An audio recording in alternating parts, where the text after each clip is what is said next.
We are waking up in shock this morning. In early morning hours of today, dozens of individuals came to our Loop, Mag Mile, River North, and Gold Coast neighborhoods, as well as our commercial district around North and Clybourne. These individuals engaged in what can only be described as brazen and extensive criminal looting and destruction.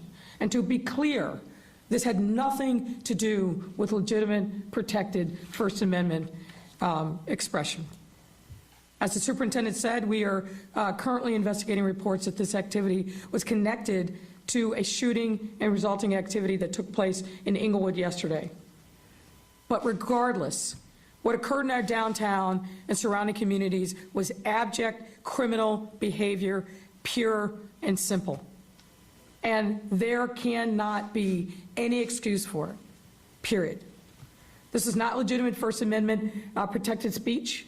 These were not poor people engaged in petty theft to feed themselves and their families. This was straight up felony criminal conduct.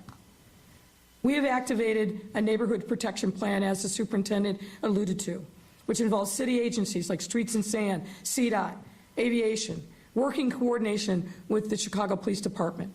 These resources are being deployed throughout our city to protect our neighborhoods. And likewise, these measures will be in place for the foreseeing days until we know that our neighborhoods are safe. What happened in our city last night and this morning, of course, is deeply painful for every Chicagoan. As the superintendent said, this was an assault on our city. It undermines public safety and breeds a sense of insecurity among our residents. It also undermines our recovery efforts. These same stores that were hit last night were hit previously, not just by the looting, but by closures related to COVID-19. Stores that were targeted were more than just large chain stores. They were all small businesses and restaurants, representing our city's jobs and livelihoods, all of which were in the process of recovering or on the verge of recovering and getting back to work. And now this. I want to give my sincere thanks to the men and women of our police department for their professionalism throughout these very difficult times, not just last night. To our residents, I want you to make sure that we are doing everything that we can to secure your homes and stores and to allow you to return to your daily activities safely and securely. And to our businesses, we will continue our efforts working with you and redoubling our efforts to support you and your efforts to reopen and recover. And to those who engage in this criminal behavior, let's be clear. We are coming for you.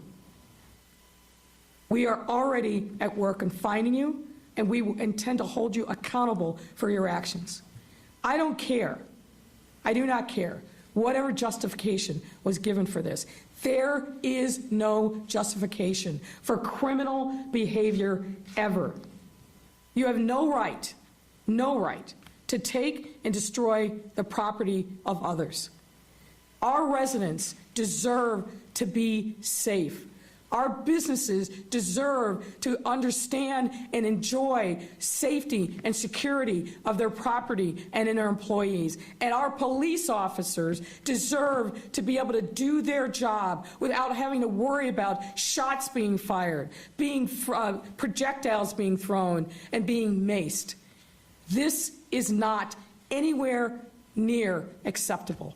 And I call upon our state's attorney and our courts to make sure that these individuals who are arrested and those to come are held accountable. Put your best people on this.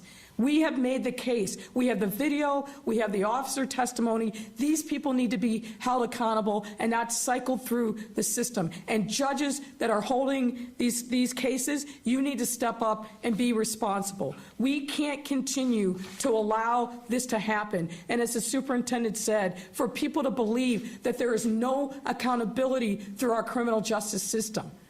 No one wants to hold people in jail because they are poor. But people who engage in this kind of criminal activity, they need to be held accountable. And we can't do it alone. We need the prosecution and we need the courts to step up and do their part as well. And that is certainly my hope and my expectation. The gains that we have been able to make as a city through all these challenges, the pandemic, the righteous uprising in the wake of the murder of George Floyd, the other things that we have done to demonstrate that Chicago is back and resilient. We've been able to do this because we stood together, shoulder to shoulder, neighborhood to neighborhood, neighbor to neighbor. And we can't abandon that which has served us well over this most difficult time.